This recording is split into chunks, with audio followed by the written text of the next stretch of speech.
Olá pessoal, eu sou Alexandre Morales, diretor dos Sindicatos Bancários de Boa Região e apresentador do Sem Tarifa. Para realizar esse programa, hoje eu conto com a participação de Paulo Tonon, diretor da entidade, e um colega muito especial, Marcos, funcionário da Caixa Econômica e também diretor da entidade. Tonon, estamos de volta? Sem Tarifa voltando na área? Cara, férias do Alexandre, depois suspeita de Covid, e aí ficamos um tempinho sem o programa, mas é com muita felicidade que a gente retoma e recebe o Marcos aí, que está bem por dentro de tudo que está acontecendo aí nessa reestruturação da CEF, nós vamos falar tanto aqui, né, Alexandre? Vamos falar porque é um assunto muito importante, muito relevante. Marcos, muito bem-vindo, é um prazer ter você aqui. Gostaria que você se apresentasse aí, né? Tem muita gente que talvez não te conheça aí. Fala quem que é o Marcos, onde você trabalha, que atividade você faz, quanto tempo de caixa, quanto tempo de sindicato. Bem, sou o Marcos então, né? Obrigado por me receber aqui no programa. Tenho já 14 anos de caixa, vou fazer em janeiro 14 anos. Trabalho em torno de 7, 8 anos na Gigov, na área de governo. Lidamos com vários produtos, mas principalmente emendas ao AGU, financiamento para municípios, PAC, entre outros. Tempo de sindicato, bem, na diretoria, Isso, né? Estou aqui desde esse último mandato, né? E brigando aí junto com vocês, né? E com todos os bancários para melhorar a nossa situação. Paulo, nós estamos no meio da pandemia e a coisa continua feia, né? Os bancos privados mandando muita gente embora, o sindicato não para de fazer ato porque assim, as demissões não param, os bancos vêm se comprometem com a gente e agora a Caixa Econômica aprontando mais uma reestruturação. Isso aí é projeto de governo, Paulo? Primeiro eu queria falar, que o Marcos acabou de falar que ele acabou de entrar no sindicato, né? Acabou porque entrou nesse mandato, que é uma proposta constante nossa de renovação de quadros aqui, né? Porque aqui ninguém é dono do sindicato, então tem que estar sempre movimentando as cadeiras, para a gente isso é super importante. Reestruturação, claro que é projeto de governo, né? Se depender desse governo não vai sobrar nada de banco público ou de qualquer outro estatal, né?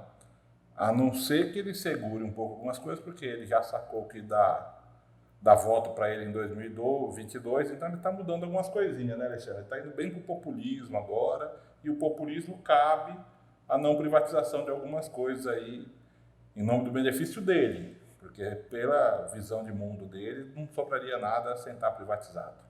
Ô Marcos, nos últimos anos aí a Caixa passou por uma série de processos de reestruturação. Você como empregado, chegou até você algum estudo? Você participou de alguma comissão? O funcionário da Caixa, no período de reestruturação, ele pode opinar? Nunca participei, até onde me lembro, nunca conheci alguém que tenha participado. Em alguma reestruturação, acho que na anterior, né, que foi há cerca de 2 anos, teve uma história de que teve um grupo, né?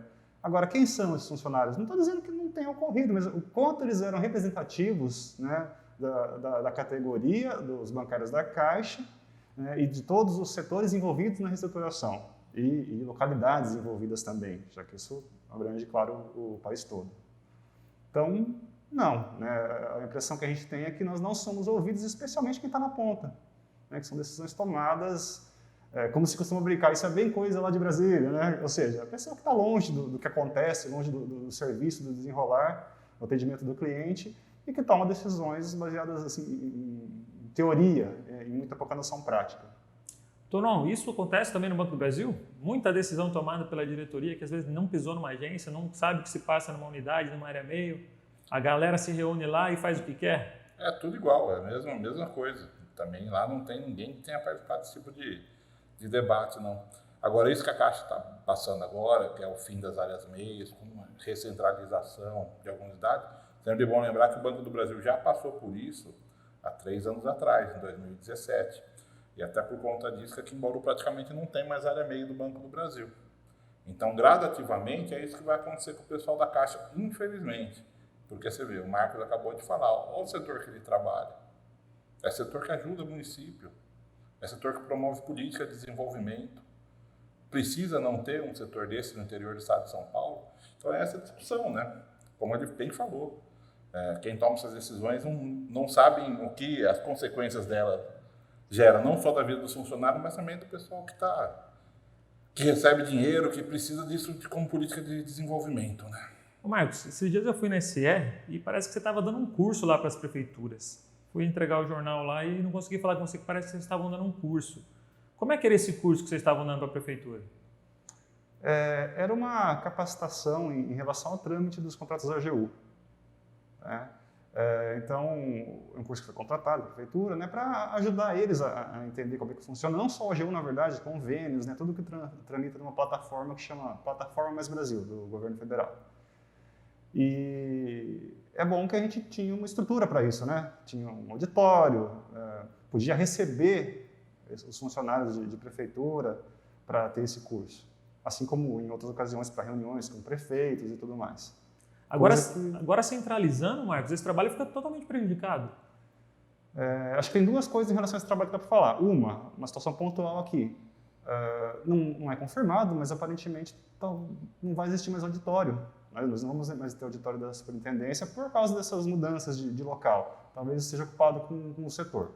Se isso acontecer, então já dificulta muito nós recebemos esses clientes da Caixa e também, não só pensar na parte comercial, mas esse serviço voltado para a população no final. Porque esse treinamento da prefeitura, no final, vai reverter para a população, beneficiar a população.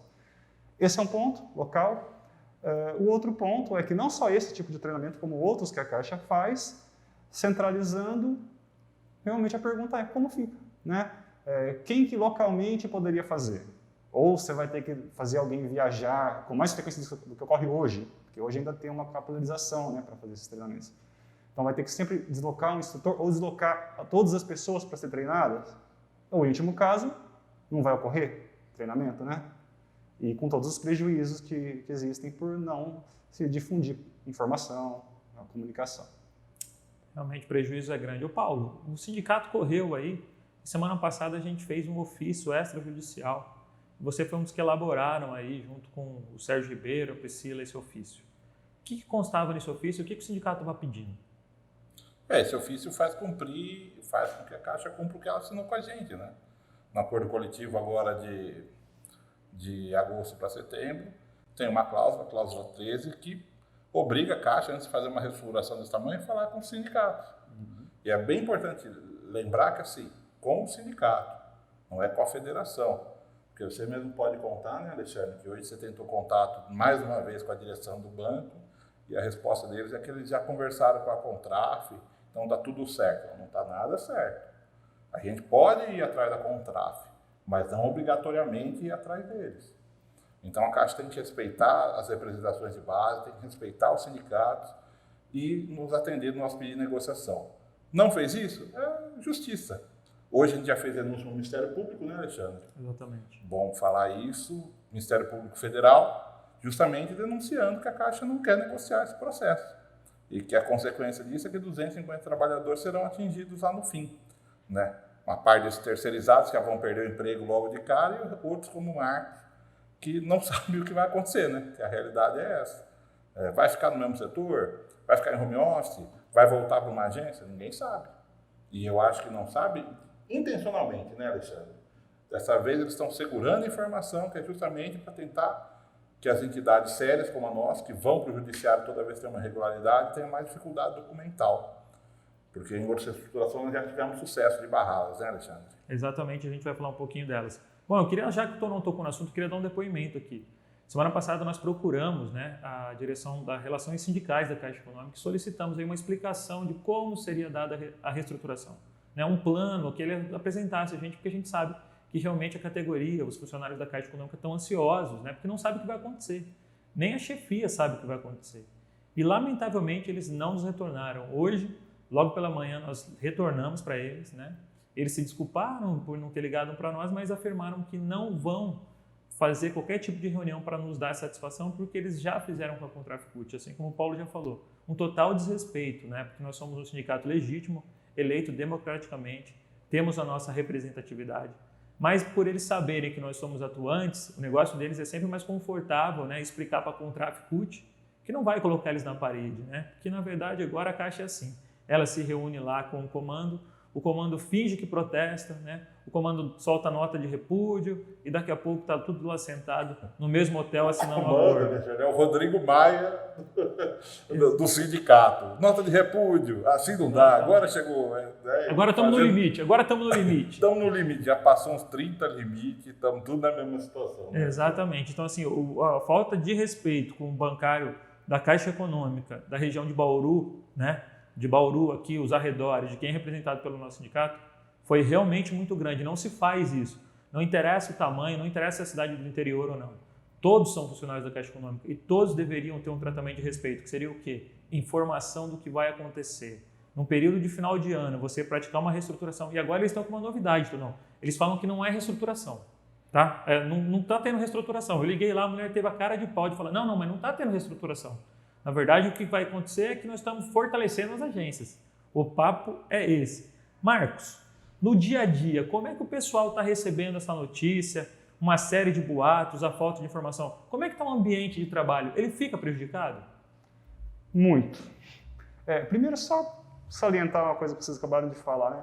Nós, no começo, falamos que a Caixa não ouve os empregados, pelo menos não de uma forma representativa, para poder elaborar essas mudanças. E depois, ela também não dialoga com quem representa esses empregados. Né? E uma saída de querer inventar um apelido para reestruturação não resolve o problema. Quanto ao setor, acho que dá para falar a experiência pessoal, de como eu vejo, né, no meu local de trabalho, e também do que eu sei de outros colegas de outras áreas internas que também estão passando por isso. A indefinição gera muita ansiedade. Então, é um problema quase tão grande quanto já se saber que vai ter uma mudança ruim, porque, inclusive, a pessoa não consegue se preparar para o que vem. Então, muitas pessoas ficam em um estado de ansiedade constante, querendo descobrir informações, que vira até uma bola de neve, porque cada hora vem um tipo de informação, e às vezes a gente acaba selecionando os piores, né, e acreditando que o pior vai acontecer, e dá aquela impressão, né, que a gente sempre comenta, né, que parece que é intencional mesmo, que querem deixar os funcionários no escuro para que, quando vier algo, seja menos ruim do que eles pensaram que podia ser. É algo ruim ainda, mas não é tanto, então você acaba se conformando, talvez. Né? A gente tem que ter muito cuidado com isso. Então, gera essa ansiedade, todo mundo fica inseguro, vê, às vezes, algumas definições em outra área e fala, isso pode acontecer comigo, isso não pode. Vem N informações diferentes, e aí você não sabe o que faz. Quem tem, às vezes, alguma decisão para tomar em relação à vida, que depende, talvez, do trabalho, de manter o cargo que tem, ou seja, o poder aquisitivo, a pessoa fica paralisada. Né? Ou com muito medo também de acontecer algo e afetar muito algumas decisões que ela tomou na vida baseada na situação que ela está hoje. Então esse que é o sentimento geral, de insegurança, de ansiedade, enquanto não tem uma definição, que aí depois vai mostrar se realmente tinha que ter ficado tão preocupado ou não. Né? Mas a gente sabe que nunca vem coisa boa. Né? Infelizmente. Né? E a Caixa, ela parece que os funcionários da Caixa estão naquele jogo da vida, que você vai caminhando no tabuleiro, de repente joga uns dados lá, você perde tudo, tem que retroceder ali. É o que está acontecendo. Tem gente que vai ter um prejuízo aí, talvez, de 60% aí do salário, aí, porque vai ter que voltar a ser, né, técnico bancário. Assim, uma falta realmente de empatia, de solidariedade da direção do banco. Né? E há pouco tempo atrás saiu a notícia aí de que eles talvez corressem o risco aí de diminuir um pouco do bônus deles, né? Se eles não atingirem uma métrica. Então, galera, é tudo para que uma elite daquele funcionalismo se dê bem e o resto aqui embaixo se dê muito mal, né? Tenha um infeliz Natal total, né, Totão? Tonão, o Marco falou da ansiedade e é uma preocupação que a gente tem porque nós já estamos num ambiente de muita ansiedade, nós estamos passando por uma pandemia, nós estamos tendo o problema do home office e, por incrível que pareça, o pessoal do home office está adoecendo até mais do que o pessoal da agência. Tem estudos mostrando que o pessoal no home office está mais ansioso do que o pessoal que está na agência. Tá? Existe aí algumas redes de network mostrando isso, alguns médicos já falando, fazendo trabalhos explicando isso. Né? O problema de dor nas costas, estresse e a ansiedade, né? Porque assim, não tem o equipamento adequado, não tem o horário adequado para fazer as coisas, fica disponível para o banco praticamente o dia inteiro. Então, assim, nós já estamos com um grau de ansiedade tremendo por causa da pandemia e por causa do home office. Vem a reestruturação. O sindicato tem aí um plano emergencial aí de talvez ter um psicólogo. Eu gostaria que você falasse um pouquinho aí, fizesse um parênteses aí para falar um pouquinho dessa iniciativa aí, da gente dar um suporte psicológico aí, porque o momento realmente precisa. Isso, até quem estiver vendo, se tiver alguém para indicar aí, porque nós estamos na época de processo seletivo para esse projeto, né, que a gente está elaborando. Foi aprovado na última reunião de diretoria plena. Aqui o sindicato não tem um presidente, então a gente delibera tudo numa reunião de diretoria, com toda a diretoria. E foi aprovado criar uma dinâmica para tentar preservar a saúde do bancário. O Alexandre foi muito feliz do que ele disse. O pessoal de home office está adoecendo mais do que o pessoal que está na agência, né? Que a gente pensa assim, o pessoal da agência tirou 40%, 50% para pôr de home office, o pessoal está ficando louco lá de tanto atender, tanta demanda. E o pessoal do home office está mais tranquilo, mas não. Porque o pessoal que está na agência, chega no final do dia, ele vê um trabalho realizado. Um trabalho realizado. Isso. Muito bem, excelente, Alexandre. E o pessoal que está no home office, muitas vezes não. O pessoal do home office, que nem uma reestruturação, que nem a que o Marcos se referindo, quem está se referindo, eles pensam 3 vezes coisa pior do que quem está ali no dia a dia. Porque ele fica mais ainda sem informação. Se quem está trabalhando presencialmente está sem informação, quem está no home office está ainda mais. Né? E aí isso vale para todos os bancos. Bradesco demitindo o cara que está de home office, pensa, puta, amanhã sou eu. Isso adoece. Vale para o Santander, vale para todo mundo. Então, por isso a gente tem que fazer uma política preventiva. E aí nós estamos na discussão, né? O que é melhor? Fazer atendimento virtual, por horário, montar um grupo, e é isso que nós estamos elaborando junto com as psicólogas que nós temos ouvido por indicação. Então, eu estou confiante que no começo do ano a gente vai tentar respaldar também a categoria nesse sentido, Alexandre. Mais uma iniciativa aí para tentar minimizar o sofrimento, porque tem sido dias difíceis para a categoria bancária. É muito fogo, né, Alexandre? Muito que a gente faz, pessoal, é enxugar gelo, é ficar procurando saída depois de um ataque, né? Mas isso é reflexo da conjuntura que nós estamos vivendo, né? E é por isso que a gente, desde lá atrás, a gente se posicionou contra a eleição do Bolsonaro, a gente sempre lembra isso. As pessoas nos questionaram muito, né? Mas por que vocês soltaram um editorial no segundo turno contra o Bolsonaro? Tá aí. Era a bola cantada, né? Bola cantada, né? Então, muito triste. Não é, para quem conhece a história do cara, não é novidade nenhuma. E agora, nossa parte é tentar ficar nessa, de constantemente amenizar demissão, reestruturação e assim por diante. Ô Marcos, nós tivemos aí vários relatos, inclusive nós estamos ajudando um pessoal de São Paulo que veio pedir ajuda aqui para o sindicato, em virtude da reestruturação, de que eles estão tendo que procurar lugar, assim, a toque de caixa, assim, segunda-feira você vai ter que começar em outro lugar. E aqui em Bauru também está acontecendo isso. Você tem notícia disso? Dessa coisa, realmente, essa pressão absurda e, assim, do dia para a noite ter que mudar totalmente a vida? Aqui em Bauru também está acontecendo? A informação que chegou a nós, né, que tem circulado e parece ser muito fidedigna, é que todo o motivo da atual reestruturação, ou o principal motivo, é a Caixa querer utilizar menos imóveis e fazer uma economia com isso. Né? O que, a princípio, talvez não tenha nada de errado, se não fosse a custa do bancário. Né? Ou seja, é uma decisão tomada às pressas, é uma coisa que já se falava há muitos meses, talvez mais de ano, acredito que realmente há mais de ano, sobre ter algum movimento desse, e não aconteceu. E, de repente, acontece dessa forma corrida, que não está assustando apenas assim, os bancários em geral, mas até os gestores, eu percebo, locais, ficam sem saber o que fazer. Porque tem que tomar essa decisão justamente às pressas, de ver onde vai ficar. E mais que isso, a ideia é usar menos imóveis. Então, com isso, estão enviando mais pessoas para o trabalho remoto, mais pessoas para trabalhar em casa. E acho que a gente pode até pontuar que não necessariamente o trabalhar em casa apenas é o problema, mas o modo como se estão fazendo as pessoas trabalharem em casa, né? Todas as condições envolvidas. E, além disso, vamos usar uma palavra aqui bem clara, amontoar as pessoas em um ambiente só, no meio de uma pandemia, né, gente? Distanciamento social zero. O momento, a noção de tempo também foi incrível, né? De quando implementar isso. Então, são essas atrapalhadas, que eu acho que é um bom nome, que deixam o funcionário muito frustrado, inclusive de parecer que ele de confirmar que para a direção de empresa ele é apenas um número. Ele é alguém que pode ser jogado para cá e para lá, que para a empresa não vai fazer diferença, desde que seja para fazer o que ela quer. Como se não tivesse uma vida envolvida, aliás, às vezes muitas vidas envolvidas, porque o funcionário também, às vezes tem pessoas que ele sustenta, ele se relaciona e que também são afetadas por essas situações. Então, sim, faz esse corre-corre.